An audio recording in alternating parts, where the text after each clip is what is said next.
Okay, so first thing that I want to deal with today, right? So we talked last time a little bit about writing not being a fixed ability that you're born with, right? That you get, it's a skill that you cultivate through practice. The thing I want you to come away with today is that reading and writing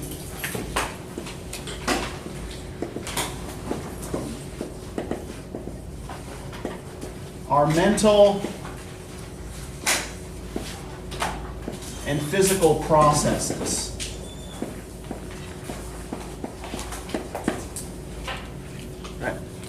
They are not about either extracting some single nugget of wisdom from something that you're reading, nor are they concerned with producing like a single finished product, right?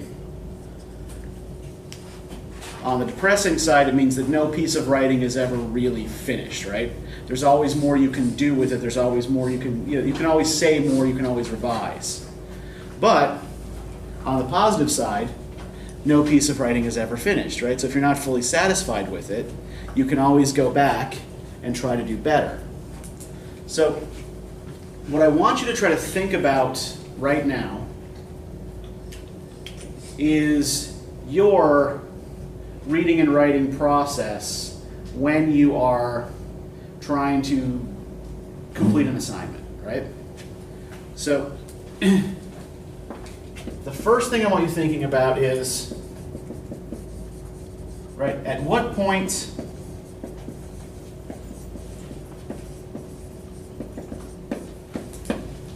do you begin working on the assignment after receiving it?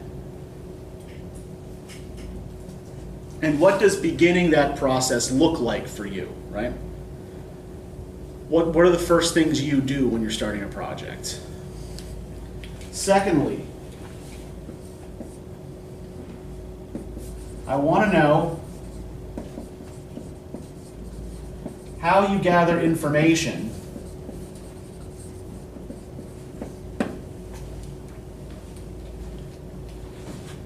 and how you try to organize that information while you're writing. Third,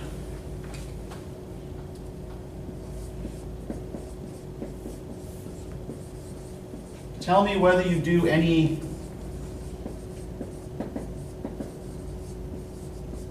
pre-writing exercises before you start putting together the actual paper. Fourth, tell me what your actual writing process looks like, right? What do you do while you're writing? How much do you write at a time? How long will you spend sitting in front of the computer, right? Do you do other things while you're writing? So, what do you do while you're writing?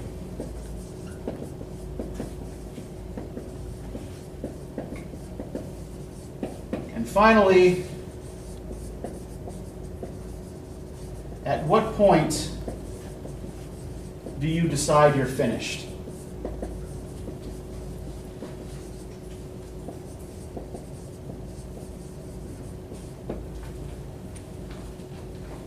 So what I'd like you to do now, right, is take 10 minutes and write a short little narrative answering these questions, right? Tell me about your writing process in 10 minutes in language that you would be willing to share with the class, okay? Any questions? We can do this? Yes? All right, start.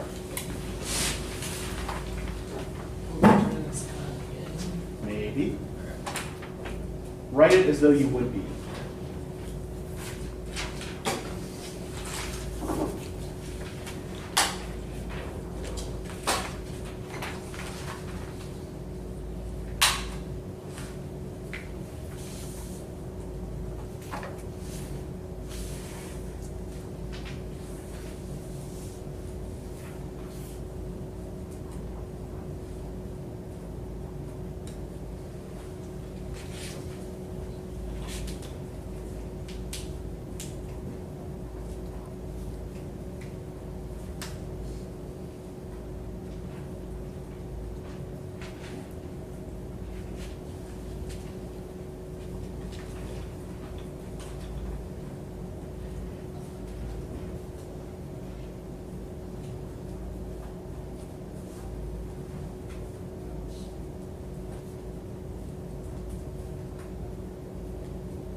take 2 more minutes.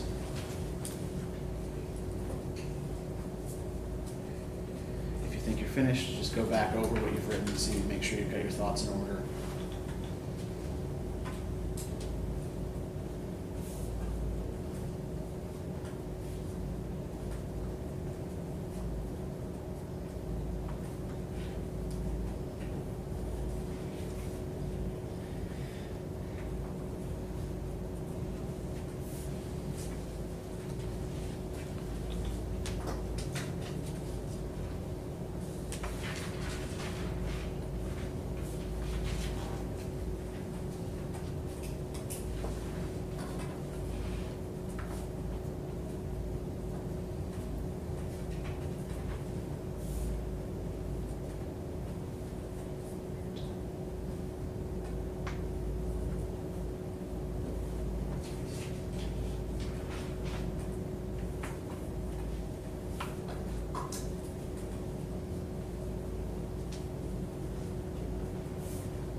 So let's talk about what you got here.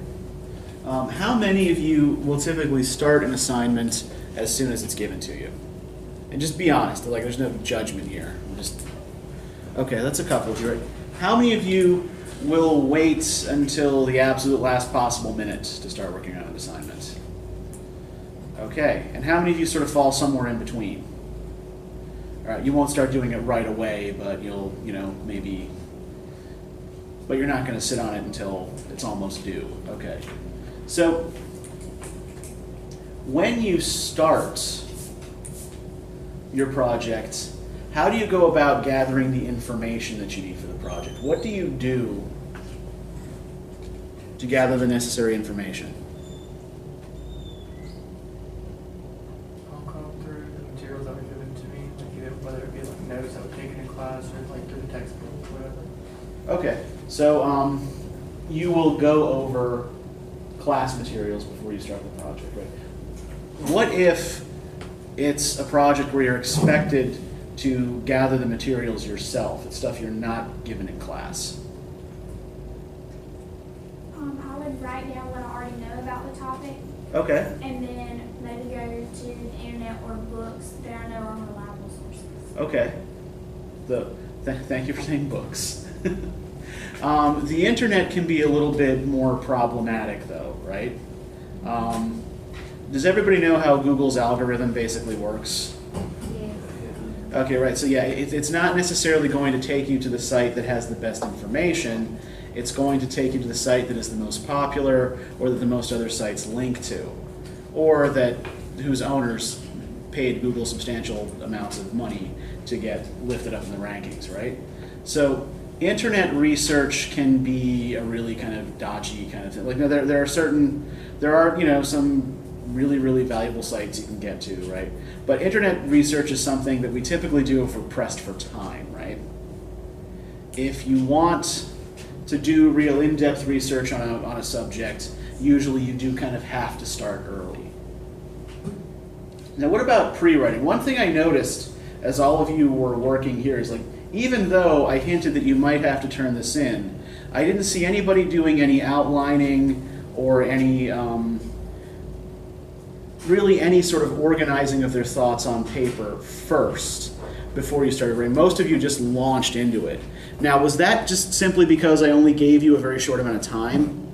Yes. Okay, how many of you do things like outlining or free writing or idea mapping before you start a paper? Okay, well, Ish. Sort of. You do something. Yeah.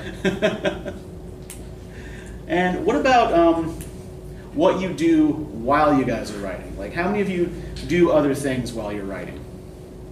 Okay, what sorts of other things do you do? I listen to music. Okay. I do too. Mm-hmm. Yep, I do too, right? Get distracted and I'm on my phone.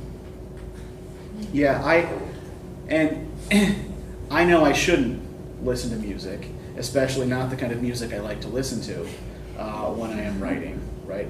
But I do it anyway, right? You know, I do work with that level of distraction. I will also, something like, how many of you will continue trying to press through until you finish the paper completely? So you'll just sit there and try to do the whole, like, bang out the whole thing in one go. How many of you will try to break it up into smaller tasks? Okay, that's what I usually need to do, right? I will usually set myself a page limit, right? It's like, okay, I'm going to write 2 pages today, and then when I'm done with those 2 pages, I'm going to go do something else, or I'm just going to stop, even if the ideas are still flowing, right? So it can often be a good idea to try to, particularly if you do start early, right? To just set yourself limits, like do a little bit at a time, and when you sit back down to start it over again, right? Go back over what you wrote before you start writing again, right? Make sure you're still thinking what you were thinking before. Make sure you don't need to revise what you had already written. And finally, at what point do you guys decide you're finished? After you've read it multiple times and done multiple revisions. Okay. How many of you do, and just be honest with me here, right? Like, how many of you do revise papers that you turn in? All right, that's great. That's actually most of you. Good. I am glad that you stop and read it over and revise it before you're going to give it to me. So the reason I ask you to do this, right, is that it can help us to know a little bit about how we work if we're trying to improve the way we work, right? The basic task in this class is a task of analysis, right? Analysis works by breaking a subject up into parts and thinking about how those parts work together. You also kind of need to think about those parts in particular contexts, right? So in this particular instance, right, one thing you need to think of these things in terms of is knowing your own strengths and weaknesses as a writer and as a thinker, right? For myself, for example, right, I know that, right, I'm a quick thinker. I have a really good memory, very fast recall. I can, call up information very, very quickly. I can come up with ideas really, really quickly. But the problem is, because I'm a quick thinker, I can also be a superficial thinker. And I don't always delve as deeply as I need to into an idea, right? So that is why when I'm writing, I break it up into smaller tasks to force me to slow down and think a little bit harder about everything that I'm doing, right? You may not work the same way, right? But what I'd like you to do now is take another couple of minutes, look back over what you wrote, and think about which parts of your process you think work well for you and why, and which parts you think hold you back, right? Which parts of your process do you think get in your way? So take another 5 minutes and just sort of go through that and do a little more writing.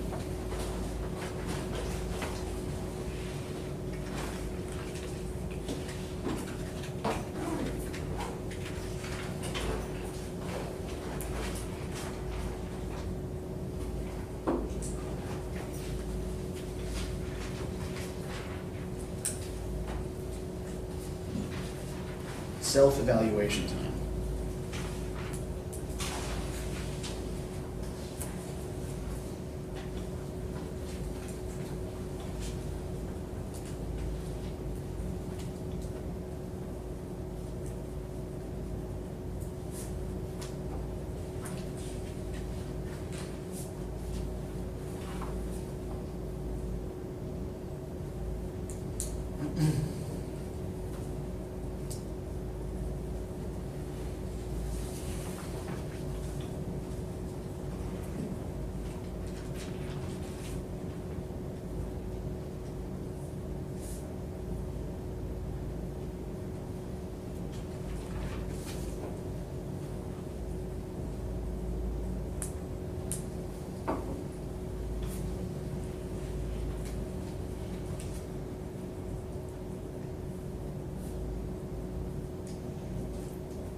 take 2 more minutes, right?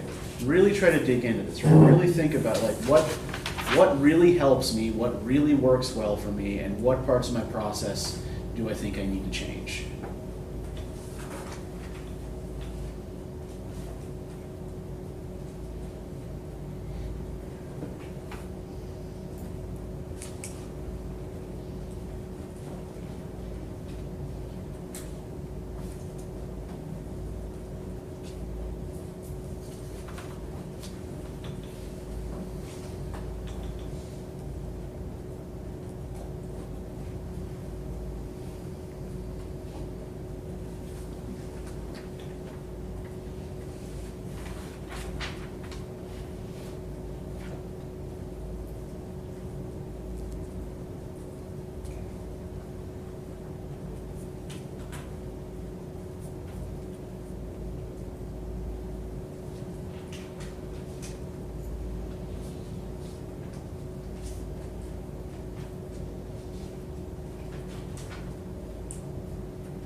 Okay. So, who wants to share what works really well for them? What parts of their process they think are really working? Yeah, go ahead. Me really gathering all my information works well for me. Okay. My process of getting my information. Okay. And what is your usual process of gathering your information? Like basically whatever I have from class and all the research and Okay. So the first thing you do is put together all your class materials and your independent research, and that helps you get started. Okay, good. Who else? Yeah, go ahead, Anna. I like the way I do my outlines. I'll look Okay. at what's required of me first by the assignment, Uh-huh. and then focus on my main points, and then it helps me to file in what information I want to look on, so I don't get off topic or Okay, all yeah. over the place. And the way a lot of assignment sheets are written, right?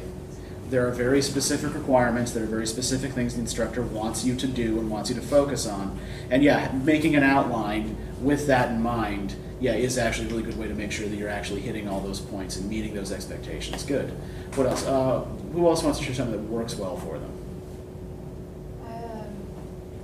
I tend to think about like the main points that I'm going to address in the paper. Okay. And then like write all those out and write notes under each one of them and like quotes that I could use to support them. Okay. And so it doesn't create like exactly an outline, but kind of Mhm. like a rough idea. Okay, so essentially, yeah, what you are making is almost like an annotated outline, right? It's like, this is the main idea and this is all the stuff I'm going to use to support that. How many of you start with a thesis before you start writing the paper? Okay, that's most of you. Okay, we'll talk about that in a minute. That was just something that I was curious about, right? Who wants to share something that they do that they think is actually not working well for them? They gets yeah, Nick. Probably starting so late in the night. I usually start writing around like 10 p.m. and go all the way to like 3 or 4 in the morning. Okay. Now, do you start that late because the assignment is due the next day, or is that just everybody all right? Yeah, it was a bug. Sorry. Oh, okay. I would say it's because of I'm more of a night owl. Okay. When like no one's gonna bother me. Okay. So this could simply be an issue like that you work late at night because that's when you work best. Do you think that working earlier would help you? All right, we'll try it. Tell me how it goes. I mean, I usually write late at night too because wife's asleep, dog is asleep, there's nobody else. No one's gonna bother you. Yeah. Anybody else? Anybody else have something that they think does not work well for them? Yeah, Caroline. I try to write like everything at one time. I try to write the whole thing, and I feel like it stresses me out more. Uh-huh. Because I feel like I'm in a rush to go ahead and get it done. Right. Even though I start right as it's given to me. Sure. But I feel like that just makes me stress about it more. Yeah, and that's I think, when particularly when we get stuck, right? We get frustrated. We get a little pissed off. And it becomes harder to come up with material, right? So whenever you find yourself getting stuck, let's continue starting early. But when you find yourself getting stuck, put it down, go do something else for a little while, right? Do some laundry, have a snack, talk to a friend, play a game for a little while, whatever, right? Just do something else. Keep those ideas on the back burner, and just letting them simmer in the back of your brain will actually help. It is, believe it or not, is actually also a good idea to do a lot of this kind of work before you go to bed. Because as you're sleeping, this stuff actually is kind of percolating in your brain. And when you wake up, you will probably have new insights. Anybody else? Anybody else have something that they feel like is blocking them? Yeah, Christiana. Not revising. I'd be so happy to get done. Revising. That you don't go back over it. Okay, right? Yeah, so you should always, always, always go back over it before you turn it in. Yeah, Grace, what were you going to say?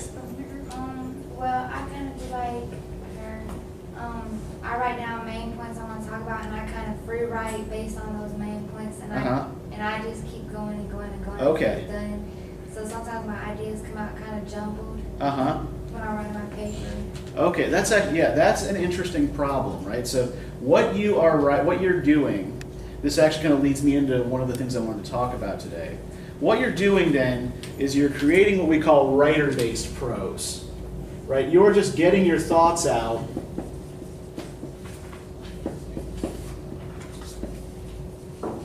on paper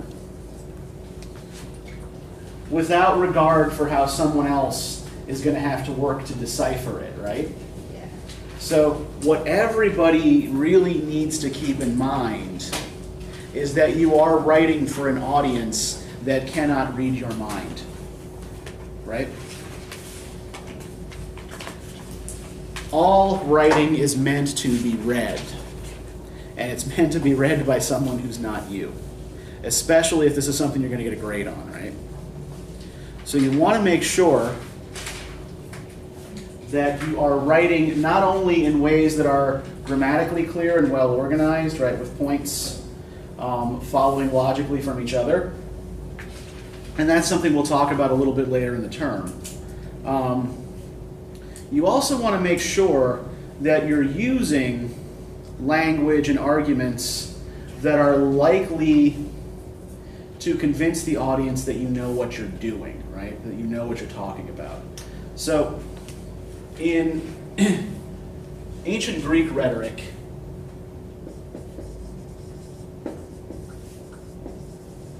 right, thinkers like Aristotle spoke about what they call the three appeals, right? Basically, three modes that a writer or an orator uses to try to sway an audience. Logos, pathos, and ethos. Have any of you ever heard any of these terms before? Is this a familiar name? Okay, a couple of you, right? Okay, so what's logos? Yes, logos is literally the appeal to reason, right? The appeal to logic. So if you are trying to make a logos-based argument, what sorts of examples, like what are you using? Like professional example. Yeah, statistics, data, right? Information, right? You're using information to make your case.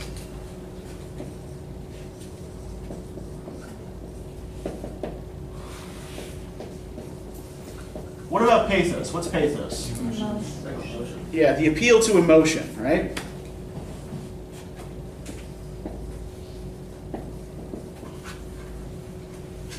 So what sorts of things would this cover? What sorts of appeals to an audience would this cover?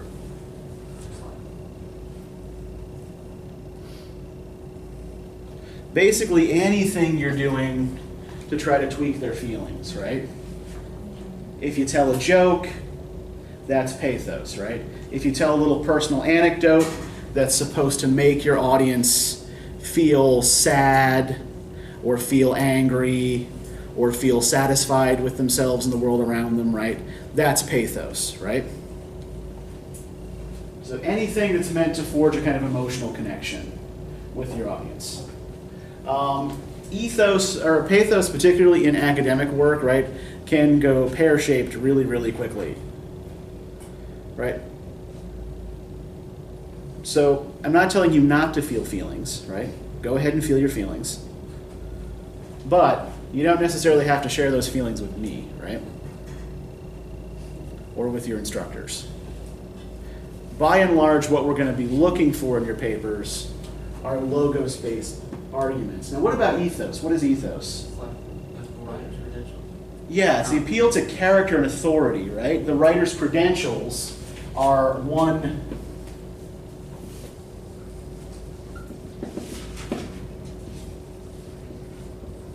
means of providing ethos, right? Right, the author shows that he or she has the expertise to take on this particular topic. To give you an example of this, right, like sort of an ethos mismatch, right? How many of you know who Ben Carson is? Okay, that's most of you, right? So who's Ben Carson? Yeah, he's a neurosurgeon, right? Right. And he's still a neurosurgeon? That's still his job. Not sure. He is right now the secretary of the Department of Housing and Urban Development, right? Now, Carson is a brilliant neurosurgeon, right? This is a guy who unraveled a number of very, very difficult cases, right? I remember one instance in particular, for example, where he separated a pair of conjoined twins who shared a very important vein in their brains, right? So as a neurosurgeon, the guy's an expert and knows what he's doing, right? Knows what he's talking about. Now, does being an expert neurosurgeon qualify you to make or enforce housing policy? No. So yeah, this is an area in which he does not have the proper credentials, right? So there's an ethos mismatch there. So people who work within that field may not take him seriously because he doesn't have the right education or experience, right? To take a more narrow example, right? How many of you are familiar with Dr. Oz? Okay, TV doctor, right? Yeah. Now, his specialty is cardiac surgery, right? Again, the guy is, according to his colleagues, an amazing heart surgeon. Does that qualify him to give you advice on treatments that affect other parts of the body outside of his specialty? Not necessarily, right?